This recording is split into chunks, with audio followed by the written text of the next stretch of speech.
मते समय जस तस कहि सकहि न शेष। कभी अगम जिमि ब्रह्म सुख अहम मम लीन जनेश। सियावर रामचंद्र जी की जय। गोस्वामी जी महाराज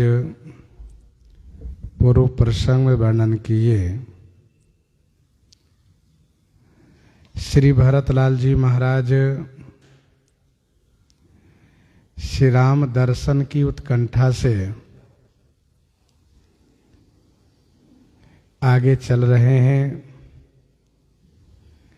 साथ में सभी लोग श्री राम दर्शन के लिए ललायित हैं। अब बहुत जल्दी ही श्री राम जी के दर्शन होने वाले हैं। इसीलिए सभी को शुभ शगुन होने लगे। भौतिक शगुन होने लगे, मानसिक शगुन होने लगे और कायिक शगुन होने लगे।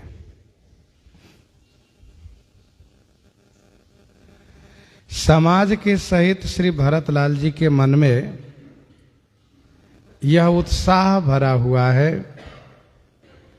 कि श्री राम जी अवश्य मिलेंगे और उनके मिलने से दुख तथा दाह का अंत होगा। दुख दाह नहीं बचेंगे।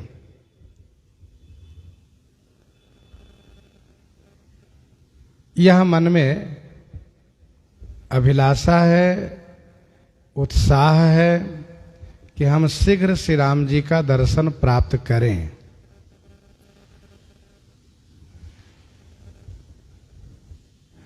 महर्षि भरद्वाज जी ने श्री भरतलाल जी को यह आशीर्वाद भी दिया है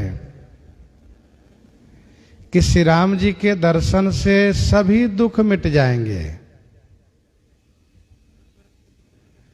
और यही सत्य है कि भगवान के दर्शन प्राप्त कर लेने से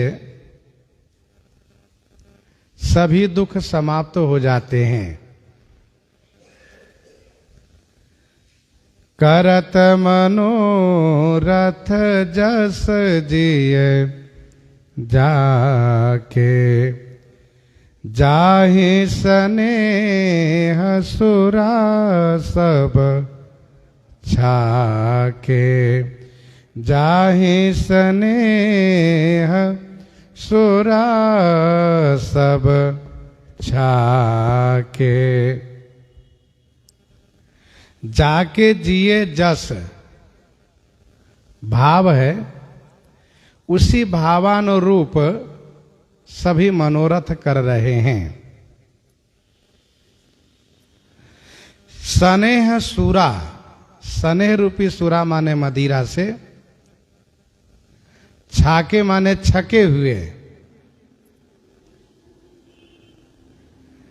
सब चले जा रहे हैं।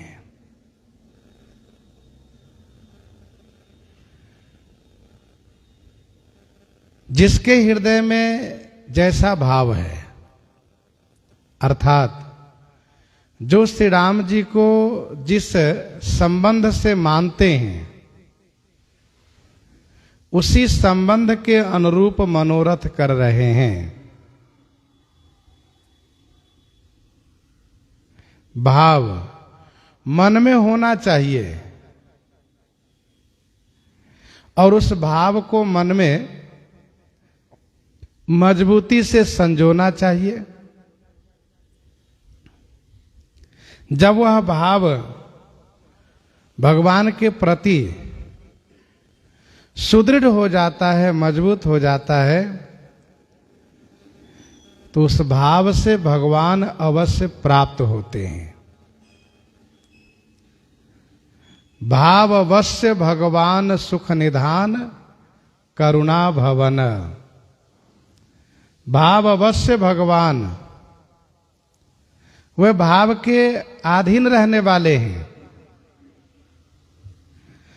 तो उसी भावानुरूप सब मनोरथ कर रहे हैं। और भावानुरूप मनोरथ करने से सभी को इतना स्नेह बढ़ा कि गोस्वामी जी ने कहा मानो स्नेह रूपी सूरा पान किए हैं, स्नेह रूपी मदिरा पान किए हैं। वैसे कुछ टीकाकारों ने, संतों ने सूरा की जगह पर सुधा पाठ रखा है। जाहि स्नेह सुधा सब छाके। सूरा शब्द अच्छा नहीं लगा, इसलिए सुधा शब्द रखा और अर्थ किया अमृत। अमृत अर्थ होता ही है, सुधा माने। लेकिन नशा सूरा में होती है, सुधा में नहीं। सुधा में तुष्टि पुष्टि तो होती है, पर नशा नहीं होती है। यहां सभी प्रेम में मतवाले हो गए हैं। इसीलिए स्नेह सूरा पाठ ही प्रसंगोचित है। स्नेह जब सूरा का रूप लेता है तो उसको मतवाला कर देता है, अपने आप में नहीं रहने देता है।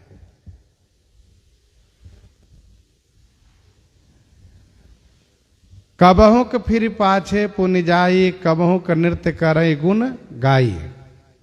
कबहु को फिर पाछे मुनि जाई, कबहु का नृत्य करे गुण गाई। ये स्नेह सूरा का प्रभाव है।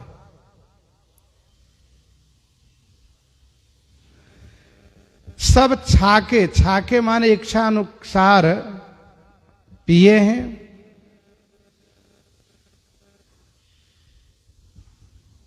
अर्थात सब पूर्ण रूप से स्नेह में डूबे हुए हैं।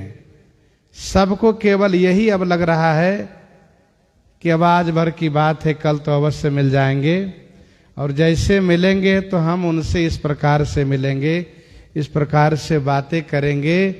अब इन सब मनोरथों को संजोते हुए सब स्नेह में डूब गए।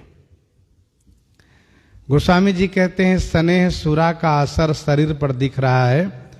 शिथिल अंग पग मग डगे डोलहि, शिथिल अंग पग मग डगे डोलहि, बिहबल बचन प्रेम बस बोलहि, बिहबल वचन प्रेम बस बोलहि।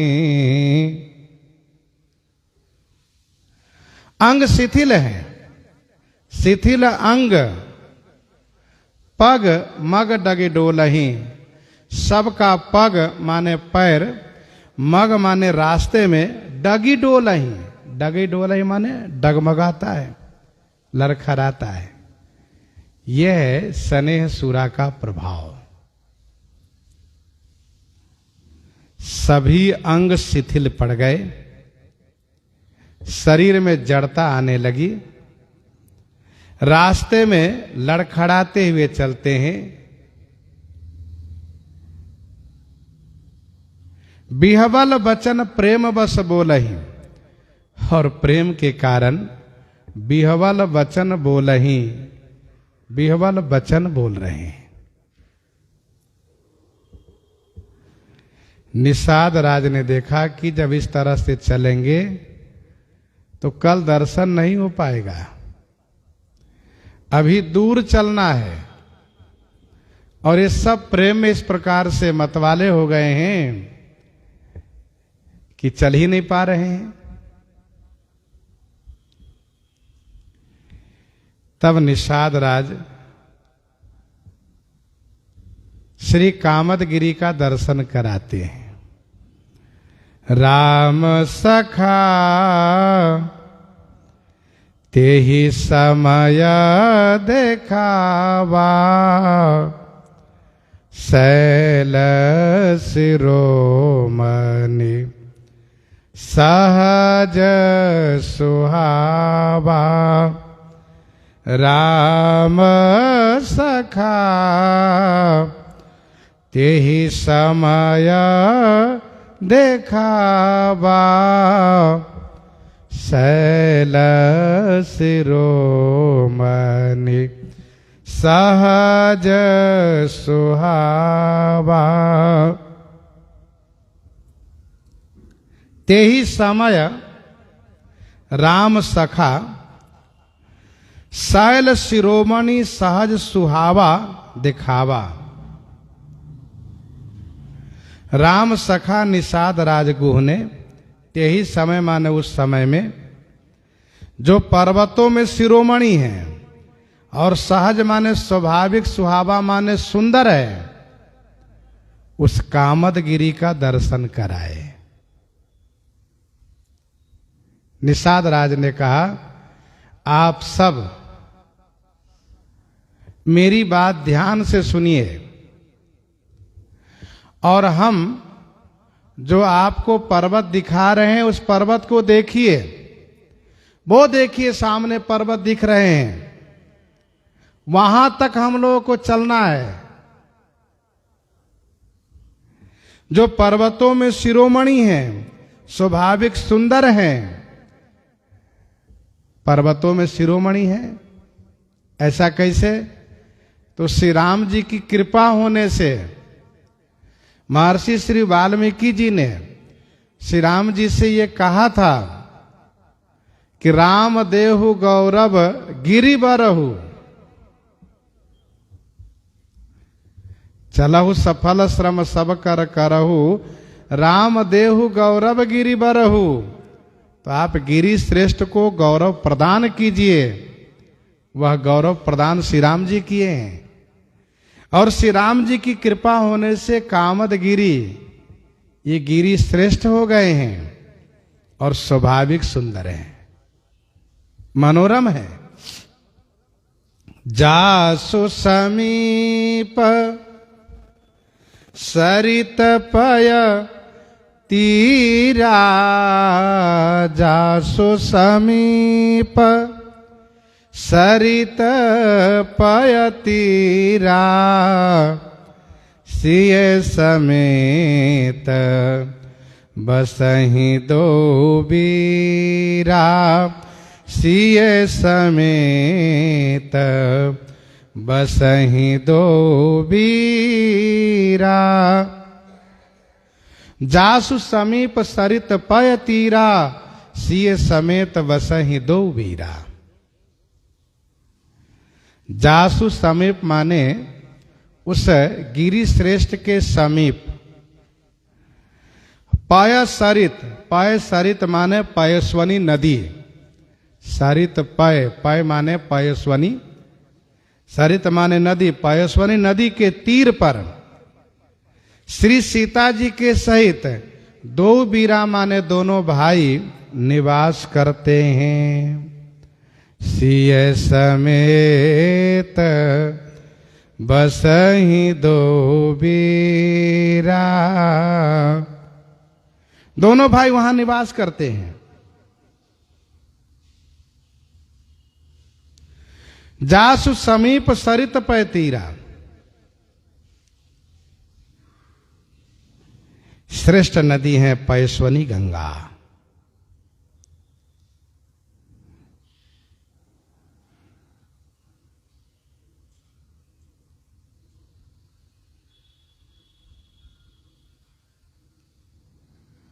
ये पयस्वनी गंगा जिनका परिचय गोस्वामी जी ने पहले ही दिया है। लखन दीख पय उतर करारा, चहुदिस पिरऊ धनुष जिमिनारा। लखन दीख पय उतर करारा, चहुदिस फिरऊ धनुष जिमिनारा। नदी पनच सर समदम दाना, सकल कलुष कलिसाउज नाना। ये पयस्वनी नदी है। पयस्वनी नदी के तीर पर श्री राम जी निवास करते हैं। प्रश्न ये उठता है कि निषाद राज जी यमुना पार के बाद लौटा दिए गए थे।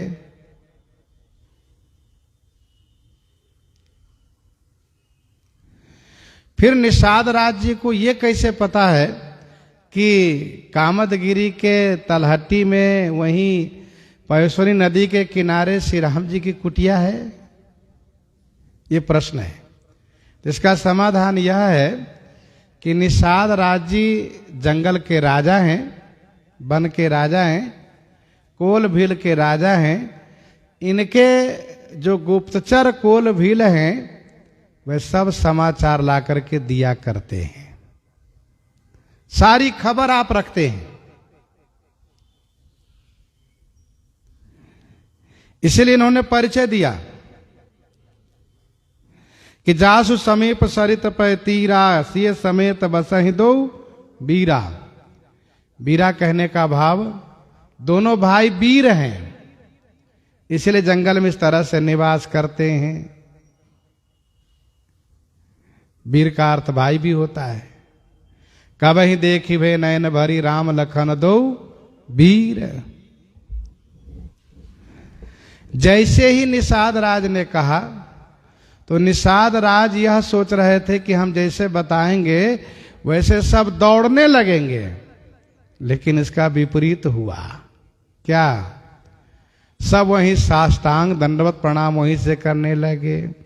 देखी करहीं सब दंड प्रणामा, कही जय जानकी जीवन रामा। देखे करहीं सब दंड प्रणामा, कही जय जानकी जीवन रामा। देख करहीं सब दंड प्रणामा, यह देख करके सब दंडवत प्रणाम करने लगे और कह रहे हैं, श्री जानकी जीवन राम की जय हो, श्री जानकी जीवन की जय हो, जानकी जीवन प्रभु श्री राम जी की जय हो। निषाद राज सोचने लगे तो फिर और ढीले हो गए। देख करहीं सब दंड प्रणामा, यह देख करके कि इसी पर्वत के नीचे श्री राम जी रहते हैं, हमारे स्वामी रहते हैं, उस पर्वत को प्रणाम, यहीं से दंडवत प्रणाम। नियम भी यही है कि जहां से तीर्थ स्थल का दर्शन हो वहीं से प्रणाम करना चाहिए। गिरिवर देख जनकपति जबहि, करि प्रणाम रथ त्याग्यो तबहि।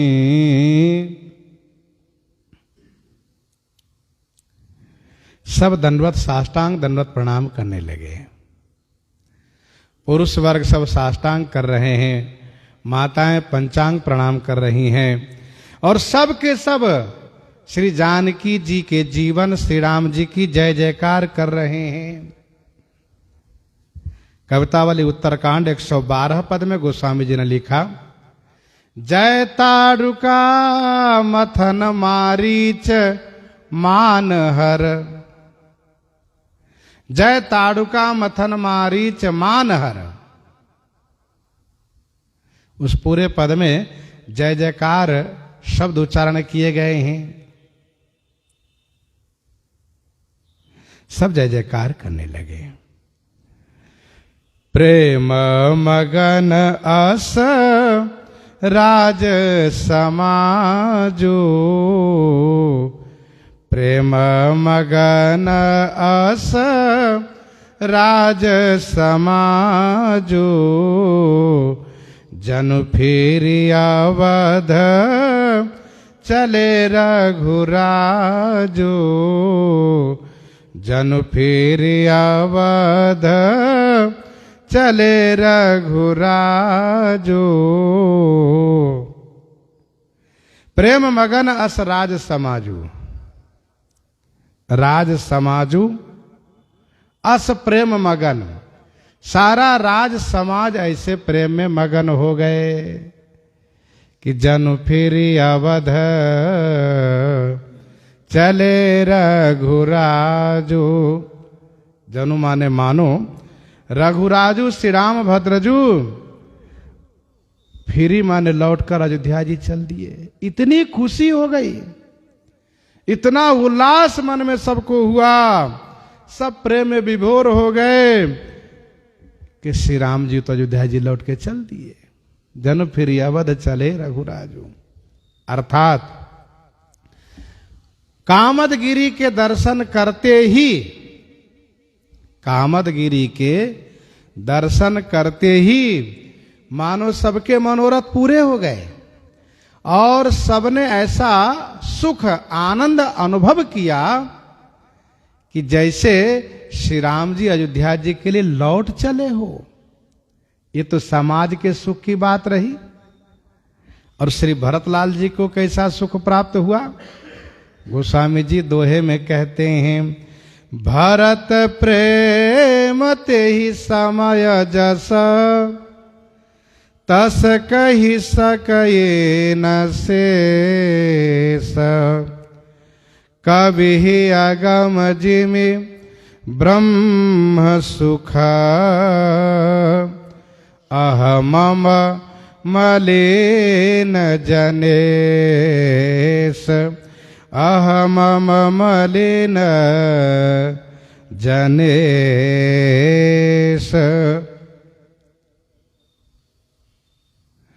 भरत प्रेम ते ही समय जसा, तस कही सकई न शेष। कभी ही अगम जिमि ब्रह्म सुख, अहमम मलिन जनेश। ते ही समय भारत में जैसा प्रेम हुआ, तस माने वैसा शेष जी भी नहीं कह सकते। अब गोस्वामी श्री तुलसीदास जी कहते हैं कि जब उस प्रेम को श्री शेष जी नहीं कह सकते, तो मेरे जैसे कवि के लिए वैसा ही अगम है। कैसा? तो जैसा कि अहमम मलिन जनेश, अह माने अहंकार, मम माने ममकार, अहंता और ममता से मलिन, जनेश माने राजा, जनेश माने राजा को ब्रह्म सुख अगम होता है, ब्रह्म सुख दुर्लभ होता है। उस समय में श्री भरतलाल जी को जैसा प्रेम प्राप्त हुआ, वैसा श्री शेष जी भी नहीं कह सकते।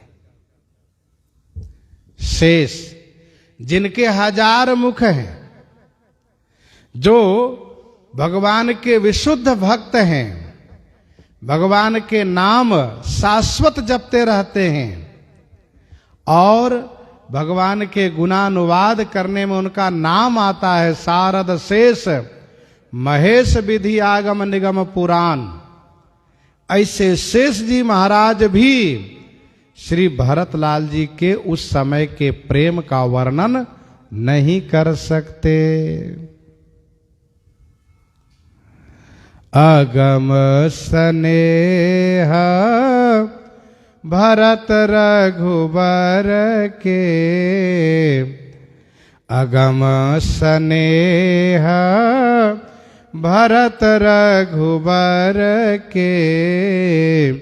जहाँ न जाहि मन विधि हरिहर के। श्री राम और श्री भरत का जो स्नेह है वह त्रिदेव के लिए भी दुर्लभ है, अगम है, अग्राह्य है, अनिर्वचनीय है। तो शेष जी कैसे कह सकते? वे भी नहीं कह सकते।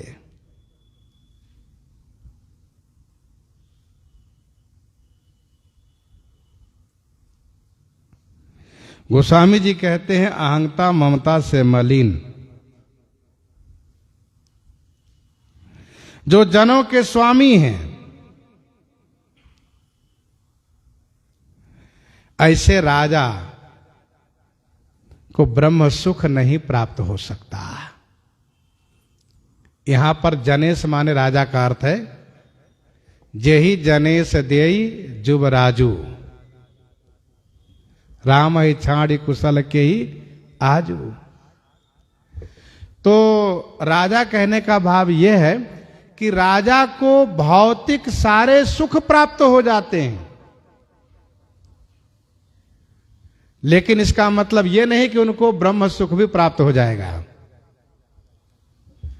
अब कोई ये कहे कि राजा सभी सुख के अधिकारी है, उनके भौतिक लौकिक सारे सुख मिल रहे हैं, तो उनको ब्रह्म सुख भी प्राप्त होना चाहिए। तो गोस्वामी जी कहते हैं वह इसलिए नहीं प्राप्त होता है क्योंकि राजा में अहंकार और ममकार दोनों हैं। ब्रह्म सुख पाने के लिए अहंता ममता से मुक्त होना पड़ता है। जहां किसी प्रकार से कोई अहंकार न हो, कोई ममकार न हो, तब जाकर के ब्रह्म सुख प्राप्त होता है, ब्रह्मानंद प्राप्त होता है। गोस्वामी जी महाराज ने विनय पत्रिका 120 पद में लिखा, तुलसीदास मैं मोर गए बिनु, तुलसीदास मैं मोर गए बिनु जीव सुख कबहु न पावे। तुलसीदास मैं मोर गए बिनु जीव सुख कबहु न पावे। जब तक मैं मोर तय तोर नहीं जाएगा तब तक ब्रह्मानंद प्राप्त नहीं होगा।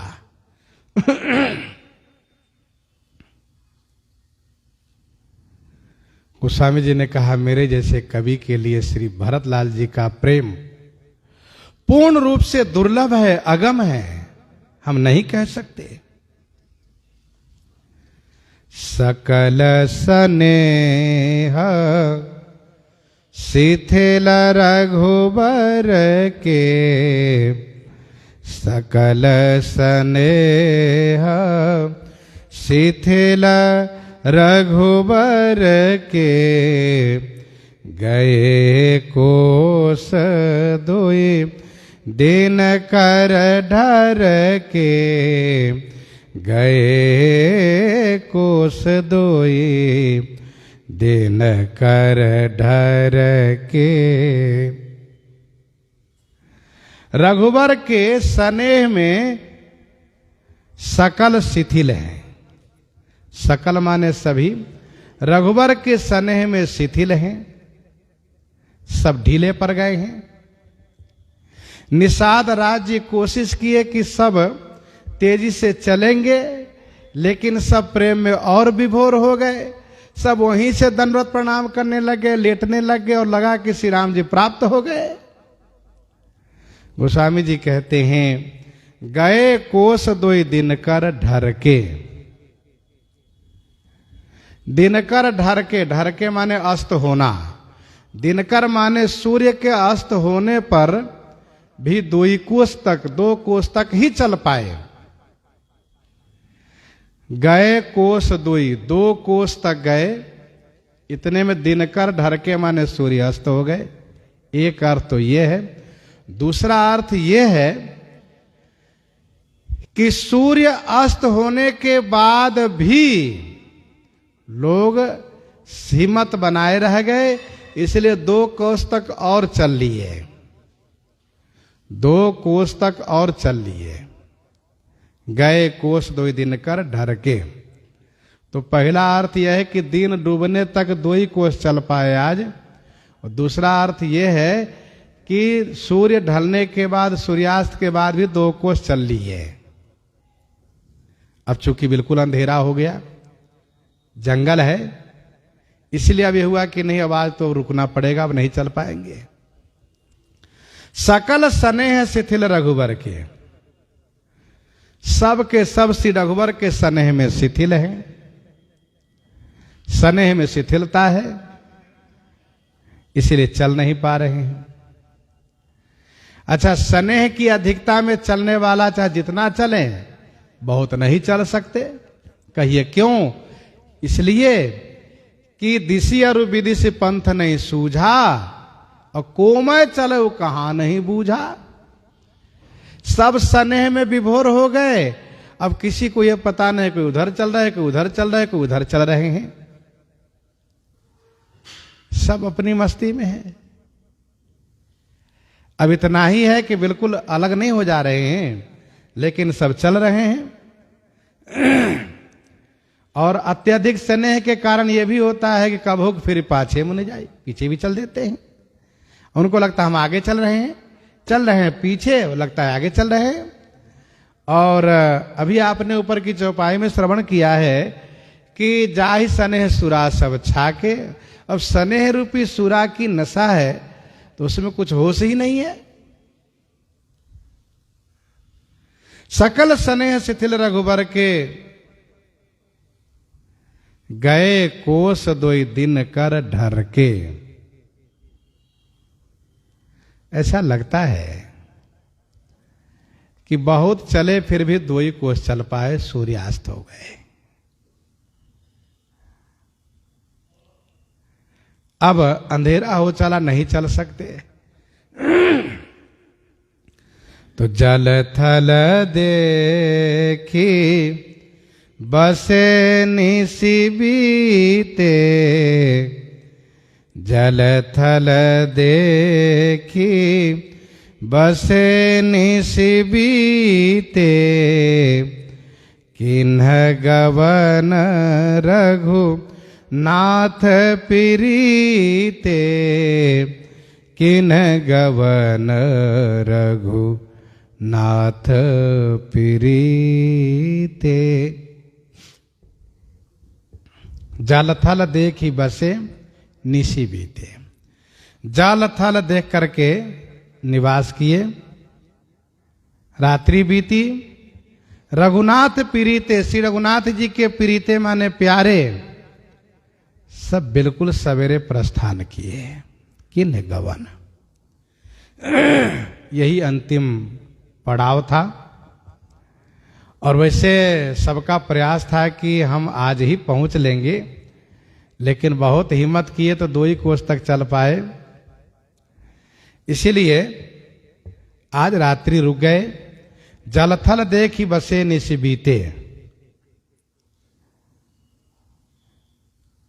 जो भगवत प्राप्ति वाले पथिक होते हैं, भगवत प्राप्ति वाले पथिक होते हैं, वह ठहरने के लिए 2 चीज को ख्याल रखते हैं, जल और थल का।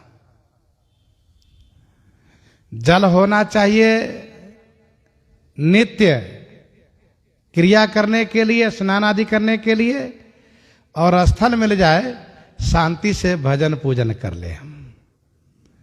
ये 2 चीज पर ख्याल रखते हैं। भोजन के प्रति उनका ख्याल नहीं रहता है। जिनके जीवन में भजन प्रधान होता है, भोजन की चिंता नहीं करते हैं कि हम चल दिए तो हमें खाने को क्या मिलेगा, कौन देगा खाने का, ये वो चिंता नहीं करते। क्यों? क्योंकि भगवान के लिए चलने वाले पथिक के भोजन की चिंता भगवान स्वयं करते हैं। इसलिए गोस्वामी जी ने 2 बातें कही, जल थल देखी बसे निशि बीते। चर्चा चली तो मैं बताऊं, हम लोग जब श्री अयोध्या जी की परिक्रमा गए थे, 84 कोस वाली परिक्रमा, तो उस समय यह था कि कहां कैसे मांगा जाए, कैसे भोजन बने, क्या होगा। और फिर सब नौजवान साधु, अधिकतर लगभग 35 से 40 के बीच में संख्या भी, सबके मन में उत्साह। तो वहां पर अनुभव यह किया गया कि जहां पहुंचे वहां भगवान की कृपा से यूं ही सब व्यवस्था बन जाए। पहले तो यह था कि चलो कुछ बना लिया जाएगा, नहीं बनेगा तो कुछ खरीद के पा लिया जाएगा। लेकिन हम लोग बना ना पावे उतना अधिक सामान आ जाए। अच्छा, ऐसा भी नहीं कि लेके चलना है सोने, ढो के जाना भी नहीं है। बनाओ, भोग लगाओ, पाओ, जो बचे छोड़ो, चलो आगे बढ़ो। लेके चलना भी नहीं, संग्रह भी नहीं करना है, ढोएगा कौन। तो यहां पर उस बात को चर्चा करने का मतलब यह था कि भगवान को प्राप्त करने वाला पथिक, भगवान से संबंध रखने वाला पथिक जब चलता है तो दो चीज पर ख्याल रखता है, जल और थल मिले हमें, भोजन की चिंता नहीं करते हुए। संतों की जो जमात चलती थी, उस जमात की भी यही कथा है। बहुत ऐसी जमात है जिनके बारे में ऐसी तमाम सारी कथा है।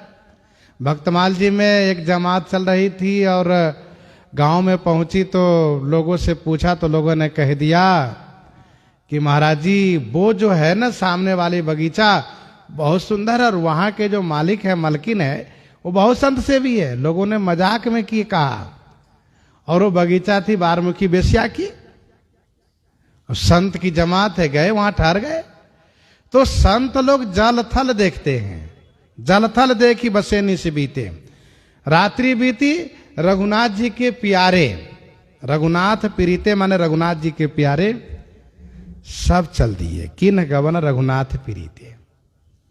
अब आप कहें कि जब सुबह नेम आदि, भाई जल थल देख करके ठहरने का मतलब यही होता है कि हम बिल्कुल सवेरे स्नान आदि करके नियम कर लेंगे। यही होता है जल थल देखने का मतलब। श्री भरतलाल जी महाराज के समाज सहित का यह आखिरी पड़ाव है और ये 9वां पड़ाव है। ध्यान दीजिएगा, ये 9वां पड़ाव है। पहला तमसा तट, दूसरा गोमती तट, तीसरा है सई तीर किनारे, सई नदी किनारे, और चौथा है श्रृंगबेरपुर गंगा जी के तट। ये चारों गंगा किनारे, नदी किनारे ही है। अच्छा, श्री भरतलाल जी पूरे समाज को लेकर चल रहे हैं, इसलिए जहां पर्याप्त जल हो, नदी हो, तालाब हो, अधिकतर नदी किनारे ठहरने का विचार करते हैं, ढूंढना न पड़े जल के लिए। तो तमसा 1, गोमती 2, सई तीर 3, श्रृंगबेरपुर गंगा जी के तट पर 4 और 5वां प्रयाग। 6वां है जमुना जी के पहले, प्रयाग और जमुना जी के बीच में राम वास स्थल बिटप बिलोके, वहां पर है। 7वां निवास हुआ है जमुना जी के तट पर ही, 7वां निवास हुआ है, 7वां पड़ाव है जमुना जी के तट पर। जमुन तीर तही दिन करी बासु, भयो समय सम सब ही सुपासु। और 8वां पड़ाव हुआ है जमुना जी से आगे चल करके, तेहि बासर बसी प्रात ही चले सुमरि रघुनाथ। और यह है 9वां पड़ाव, जलथल देखी बसे निश बीते।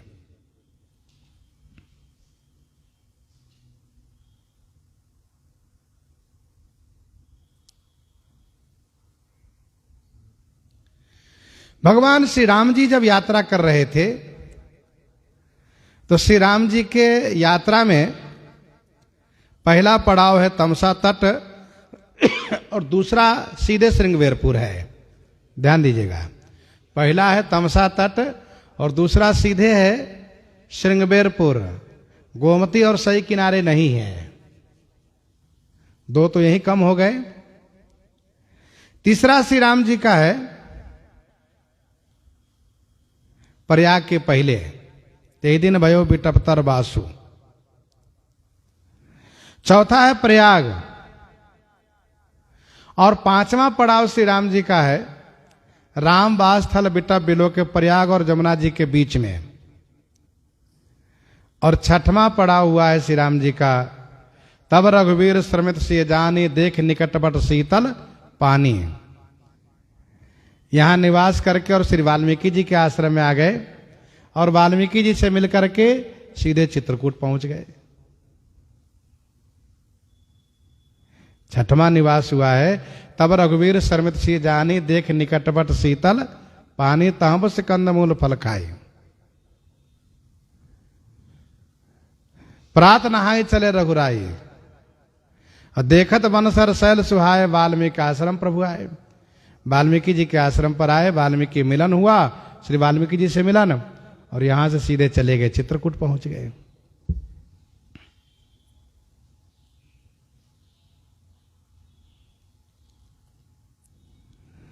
जल थल देख बसे निशि बीते, किन्ह गवन रघुनाथ प्रीते,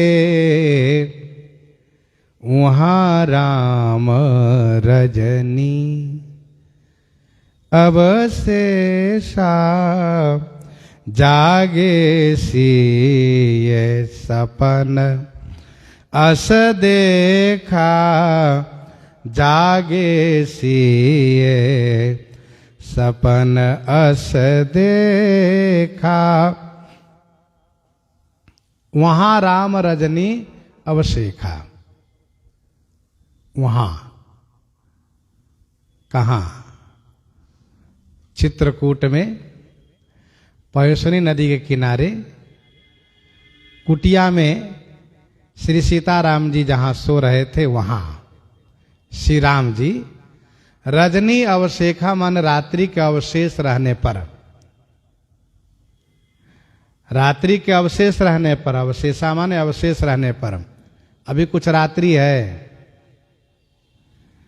जगे हैं, और जागने के पूर्व, जागने के पूर्व सीए अस सपन देखा, श्री सीता जी ने ऐसा स्वप्न देखा, और देखने के बाद श्री किशोरी जी ने अपने प्राणनाथ श्री रघुनाथ जी को सुनाना शुरू किया।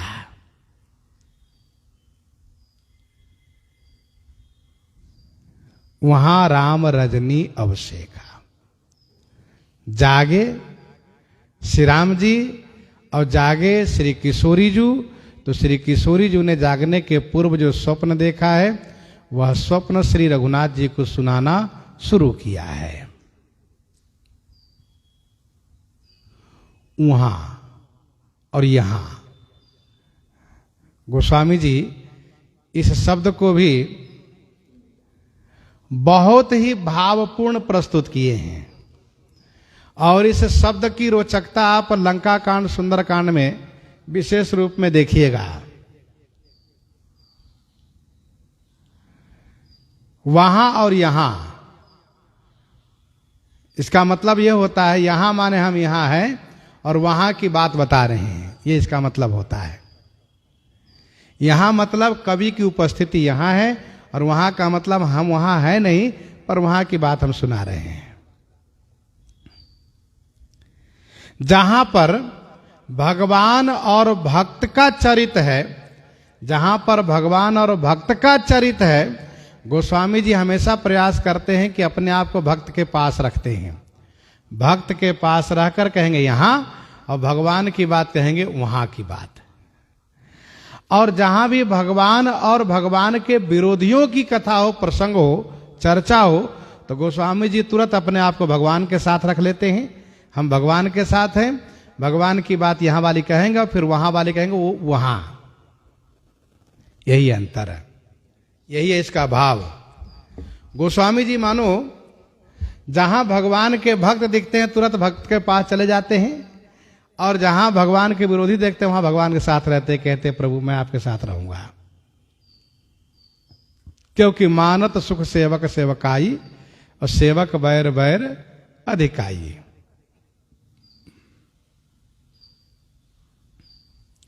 गोस्वामी जी श्री भरतलाल जी के पास है। यहां भरत सब सहित सहाय, आगे कहेंगे यहां भरत सब सहित सहाय, मंदाकिनी पुनीत नहाए।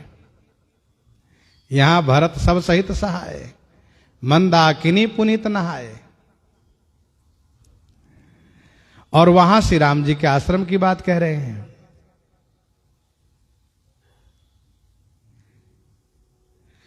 श्री राम जी ब्रह्म मुहूर्त में जगते हैं, प्रातः काल जगते हैं। तो गोस्वामी जी कहते वहां राम रजनी अवशेखा, जागे सिए सपन अस देखा।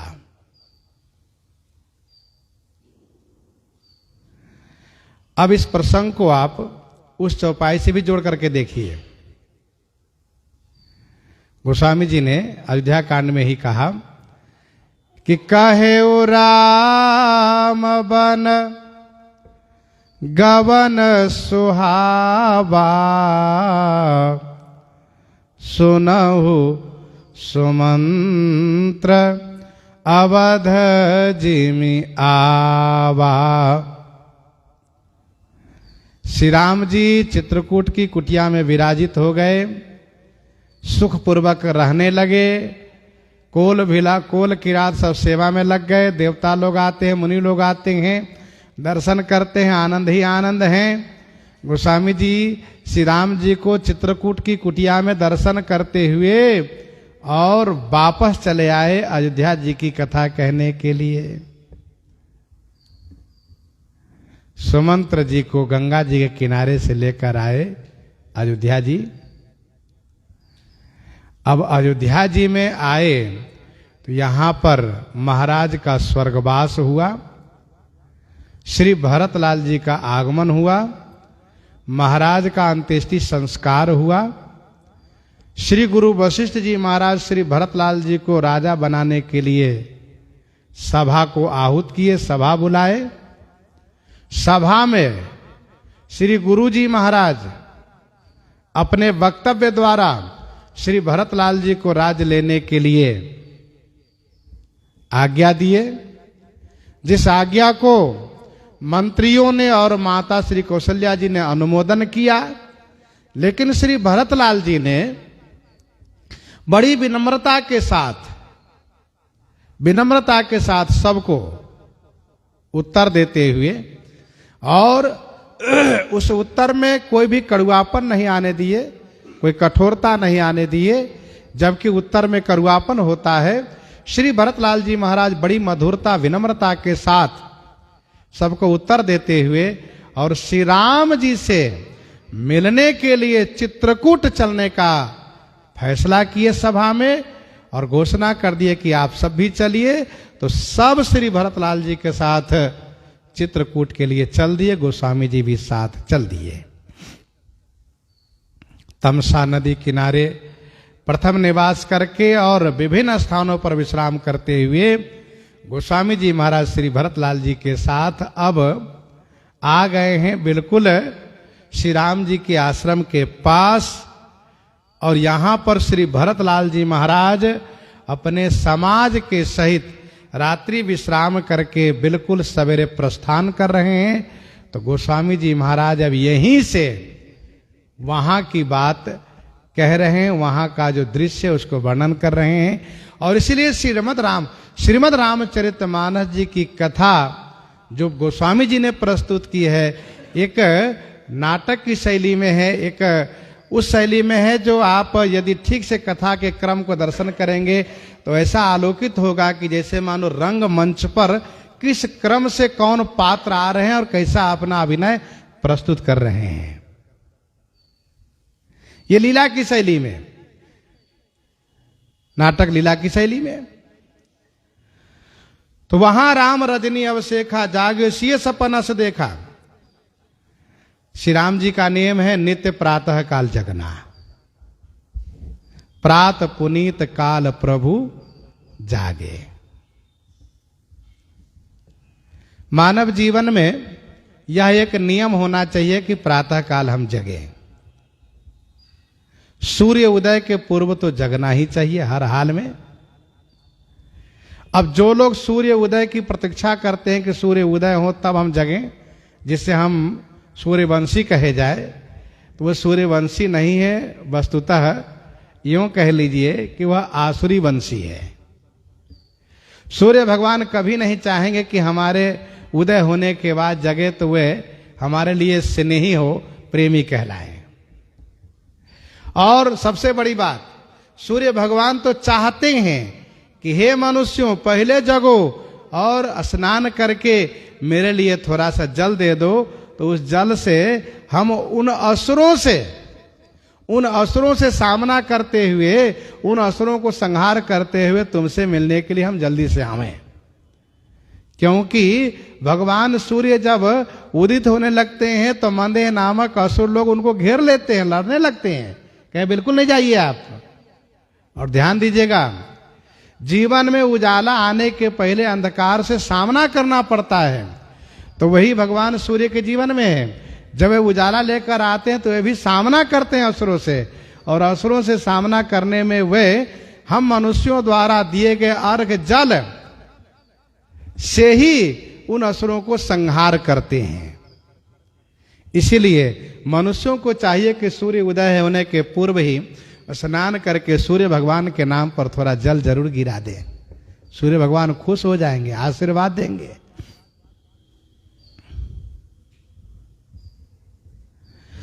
तो श्री राम जी मनुष्यों को शिक्षा देने के लिए आए हैं, मर्यादा की पाठ पढ़ाने आए हैं।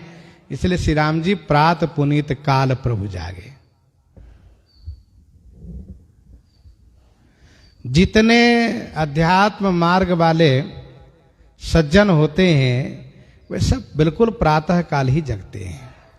और विशेष भजनानंदियों का तो कहना ही क्या है, वे तो और पहले जगते हैं। उनका जगना तो वंदनीय है, कहना ही क्या है। हमारे गुरुजी महाराज छावनी में रहते थे तो वे ठीक 2:30 बजे जग जाया करते थे। अच्छा, ऐसा नहीं कि रोज 9 बजे सो ही जाएं, प्राय 9 बजे विश्राम करने लगते थे। लेकिन कभी काल क्योंकि लीला के बड़े प्रेमी थे, श्री रामहर्षण कुंज में जाकर लीला भी देखते थे। तो जब कभी देरी हो जाए, 10 बज जाए, कभी कभी लीला में 11 बज जाए, 11 बजे आवे तो कहे देखो कमलादास आज मैं पाऊंगा नहीं, 11 बज गया। 11:01 हुआ तो ब्यारू नहीं करना है। यदि 11 बजने में 5 मिनट पहले हैं, 10:55 है तो ब्यारू कर लेते थे। वो उनका पक्का नियम था। तो वे शास्त्रीय मर्यादा को पालन करते थे। चूंकि हम लोग उतना नहीं पालन कर पाते, हम खुद नहीं पालन कर पाते, लेकिन 11 बजते बिल्कुल कई बार ऐसे हमने देखा, पड़ा रह जाकर नहीं पाना है। और जगने की बात, जगने में कोई समझौता नहीं, 2:30 बजे जग जाना। और बड़ा विलक्षण नियम था, बहुत विलक्षण नियम था। 3:30 और 4 के बीच सरयू से स्नान करके चले आते थे।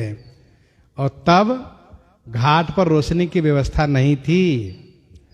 अब तो आजकल रोशनी है, सब जगह रोशनी जगमगाती रहती, प्रकाश रहता है। और तब पक्का घाट भी नहीं बना था, ये भी मैं बता दूं। और उनका नियम था। और हमारे महाराज जी ही नहीं, उनके जैसे बहुत ऐसे संत जाएं, नहा के आ जाए, स्नान करके आवे तब जगावे, तब हम जगते थे। तो कहने का अभिप्राय यह है कि प्रातः काल जगना ये बहुत उपयोगी है, बहुत अच्छा है।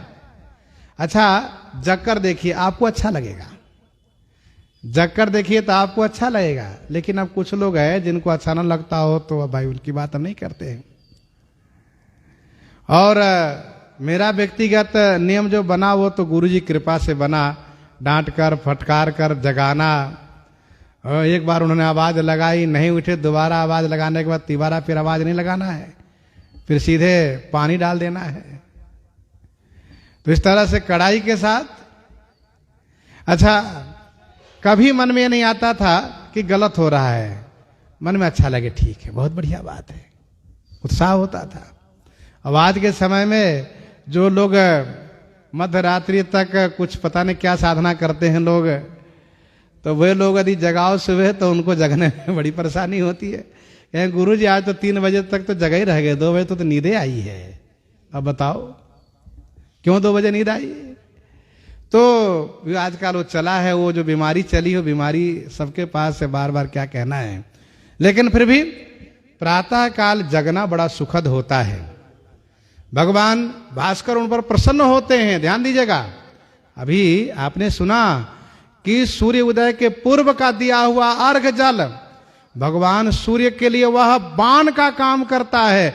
एक एक बूंद बाण बन के वहां पहुंचता है और वही भगवान सूर्य को प्राप्त होता है और उसी से उन असुरों को रोज मारते हैं।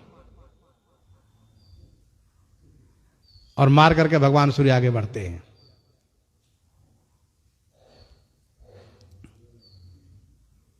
जथा बिलो की अकेल बाल रवि घेरत धनुज। अरण्य कांड के प्रसंग में फिर आपको हम सुनाएंगे। तो कहने का भाव यह है कि श्री राम जी हमारे श्री राघव प्रात पुनीत काल प्रभु जागे। हमारे श्री चक्रवर्ती जी महाराज थे, पछले पहर भूप नित जागा।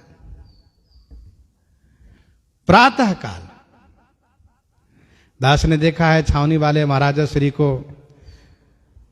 तब श्री राम जन्मभूमि का आंदोलन चल रहा था और वो आंदोलन अपनी चरम सीमा पर था।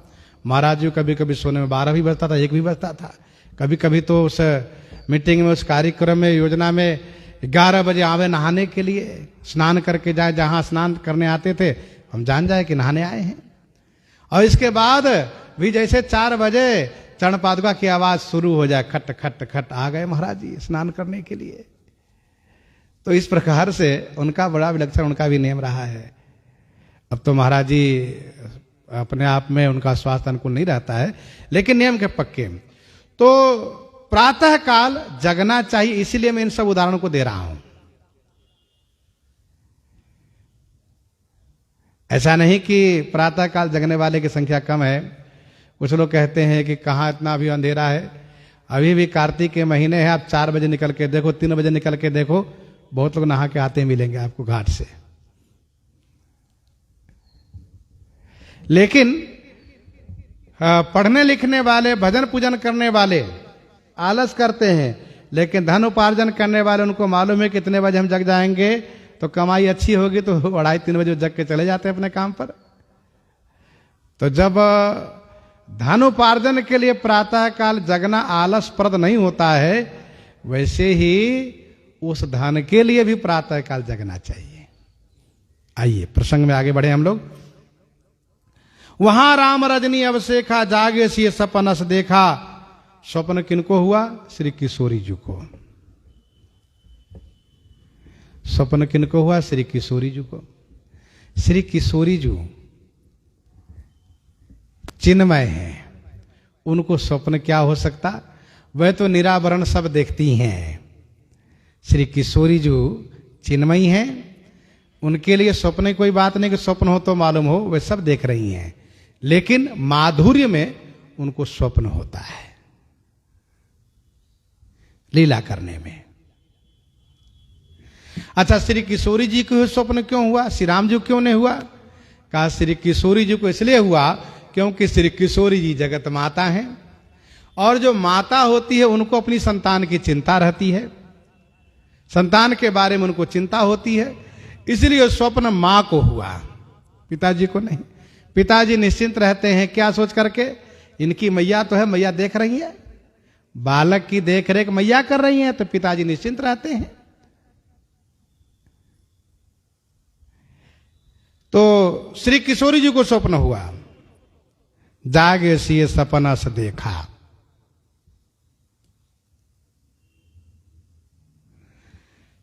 ध्यान देने वाली बात यह है,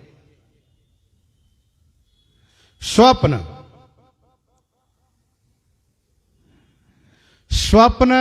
के बारे में ग्रंथों में लिखा है कि जिसका जीवन शास्त्रोचित संयमित हो, उनका कोई भी स्वप्न व्यर्थ नहीं जाता है। जिनका जीवन शास्त्रोचित संयमित हो, और जिनको खाने का, सोने का ठिकाना ही नहीं, समय का, जब मन हुआ तब खा लिए, जब मन हुआ तभी सो गए, लुढ़क गए, तो उनके स्वप्न का कोई मतलब नहीं होता है। स्वप्न एक अवस्था है, स्वप्न एक देश है। स्वप्न में अच्छा भी लगता है, बुरा भी लगता है। अच्छा है तो लगता है कि चलो ठीक है, सपने में की दुनिया में खोए रहो, सपने बढ़िया है। और कुछ लोग अच्छी चीज सोचते, कहते क्या सपने में खोए रहते हो। और स्वप्न बुरा भी है। कुछ लोग स्वप्न से बहुत परेशान रहते हैं, डरते हैं कि भगवान स्वप्न ना आवे, क्योंकि जब वो स्वप्न देखते तो बुरा ही दिखता है उनको। उससे तो जगले में ठीक है। तो सपने की दुनिया अलग है अपने आप में।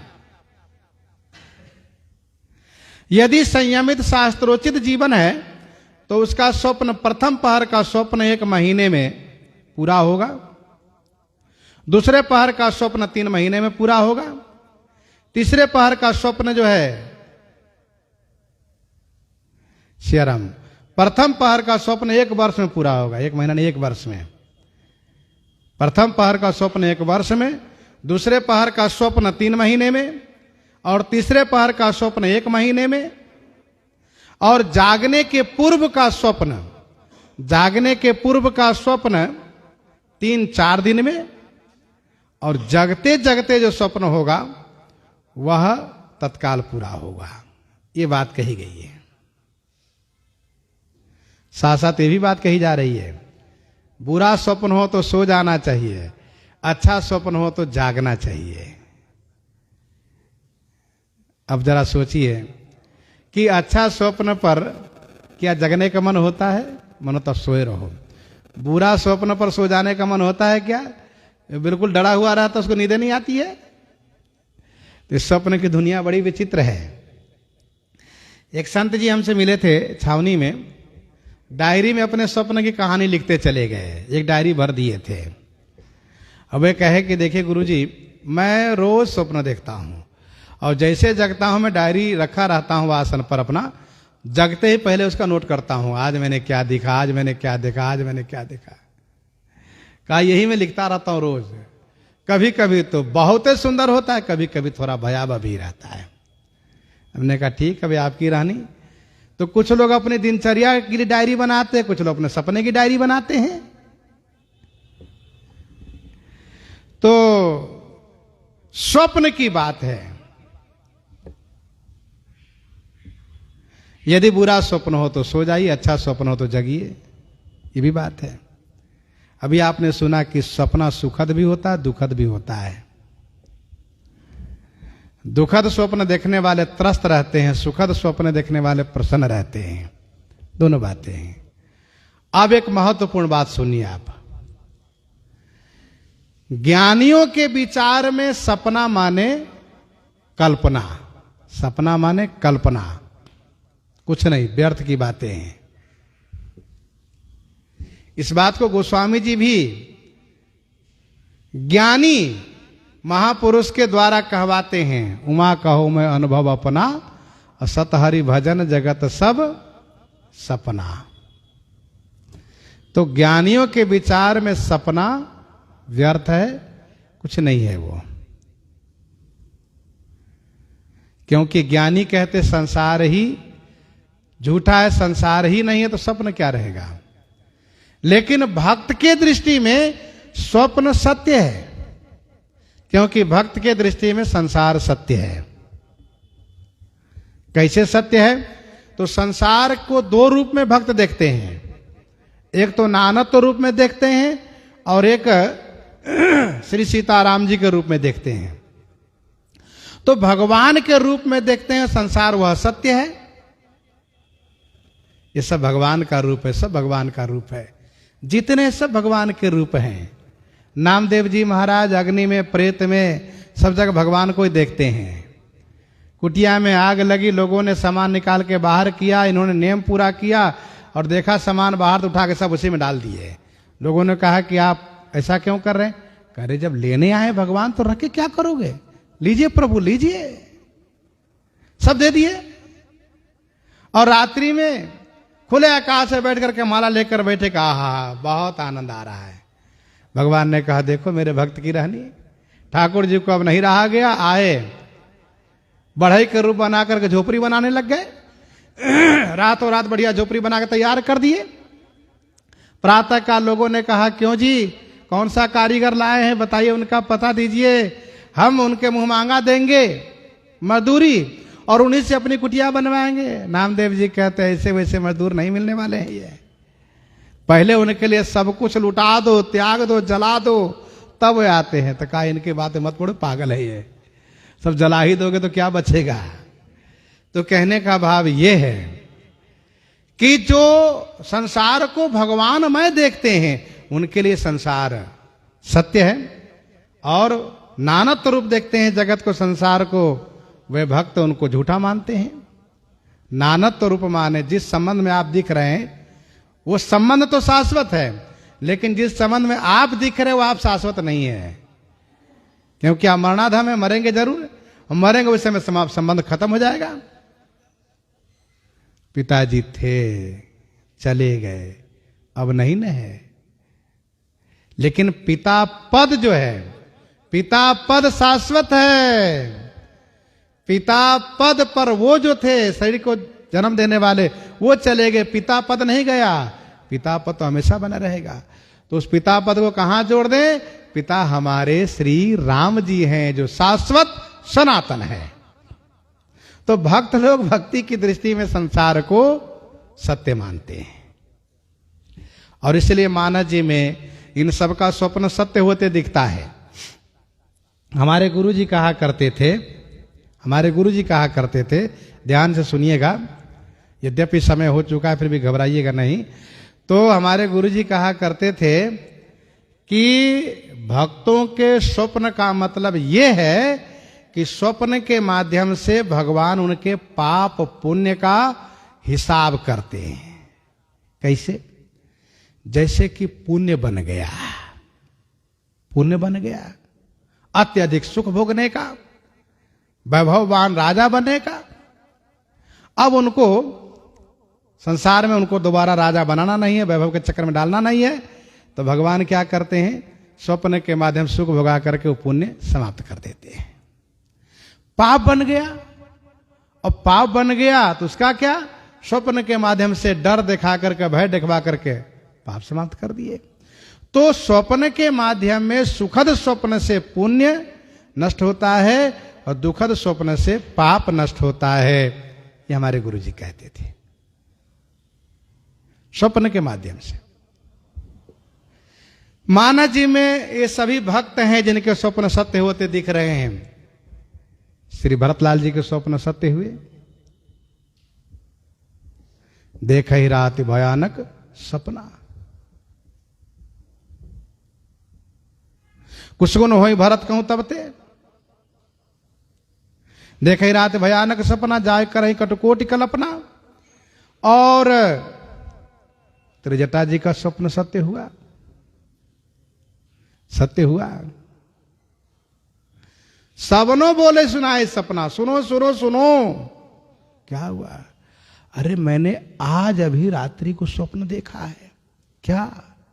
मैंने देखा एक बानर आया है। हनुमान जी सोचने लगे, उसी पेड़ पर बैठे, इसको किसने बता दिया कि हम आए हैं? अच्छा, सपने की बात है। कहां? तो स्वप्न में देखा एक बानर आया है, लंका को जला दिया। बहुत सी बातें कही वो, और धीरे धीरे करके सारी बातें सत्य हुई। तासु बचन सुने ते सब डर गई, क्योंकि इनका जीवन शास्त्रोचित संयमित है। त्रिजटा जी का जीवन स्वप्न सत्य होगा। और दावे के साथ कहा, देखो झूठा मत माना, यह सपना में कहूं पुकारी हो, यह सत गए दिन चारी। बस 4 दिन। और त्रिजटा जी ने 4 दिन की बात कही और सपना ये आदि सत्य हो गया। फिर उन राक्षसियों को और विश्वास हो गया कि तो बिल्कुल सत्य कहती हैं। तो स्वप्न सत्य होते दिखा। भगवती श्री पार्वती जी का स्वप्न सत्य हुआ। सुनाई मात में दिखा सा सपन सुनावो तो ही, सुंदर गौर सुविप्र बरा सुपदेश ही मोही। यहां श्री किशोरी जी का स्वप्न सत्य हो रहा है। तो भक्त का स्वप्न सत्य होता है, ज्ञानी का स्वप्न झूठा होता है। क्यों, कैसे, इसके बारे में भी आपने इतना देर से सुना है।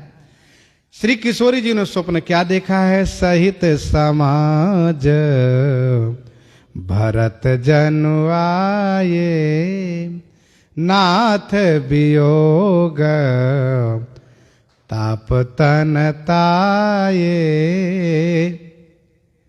किशोरी जी ने श्री राम जी को सुनाया वहीं बिस्तर पर ही, और श्री राम जी श्री किशोरी जी के द्वारा सुन करके सजल नयन हो गए।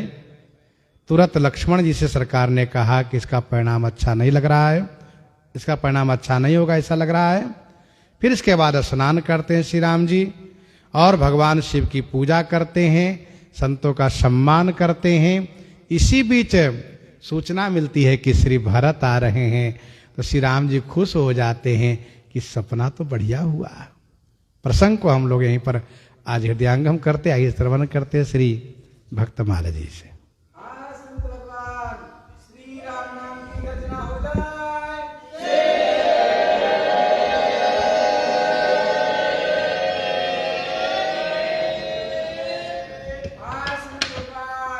युगल रचना हो जाए,